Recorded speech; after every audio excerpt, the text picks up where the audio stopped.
OCD म्हणजे एक आजार आहे. जेवढे मानसिक आजार आहेत, माझ्याकडे जर दिवसात 10 पेशंट येत असतील तर त्या 10 मध्ये 7 पेशंट ओसीडीचे असतात. ओसीडी म्हणजे ऑब्सेसिव्ह कंपल्सिव्ह डिसऑर्डर.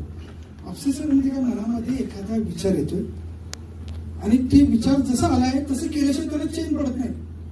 ते विचार त्याप्रमाणे करण्याचं त्यांना कंपल्शन होते आणि असं तो आजार ऑब्सेसिव्ह कंपल्सिव्ह डिसऑर्डर. ओसीडी मध्ये काही प्रकार आहेत बरं काय. मी फास्ट मध्ये इंटरेस्टिंग आहे, मला फास्ट पण करायला होईना. फिअर ऑफ जर्म ओसीडीचा एक प्रकार आहे. फिअर ऑफ जर्म मध्ये काय, त्या लोकांना सतत हात धुण्याची सवय, अतिस्वच्छता. म्हणजे हात धुवायला आले की सारखा हातच धुणार. तर किती पण धुतलं तर त्यांना ते धुतल्याचं समाधान वाटत नाही. अजून जर आहे मग त्यांचं धुवून पळकं गेलं असतं, दात पडलेलं असतं. काय काय लोकांना आंघोळ करायची सवय, सारखं आंघोळ. आणि त्यांच्या घरचे सांगतात एकदा ते आंघोळीला गेली की ते टाकी संपल्याच्या बाहेर एवढं आंघोळ. आणि जरा काय झालं की पण जर आंघोळ. ओसीडी हा थोडंसं लेडीज मध्ये जास्त होतो. लेडीज मध्ये हा प्रॉब्लेम जास्त, म्हणजे माझ्या उदाहरण लेडीजच्या आहे त्याचं कारण तेच आहे.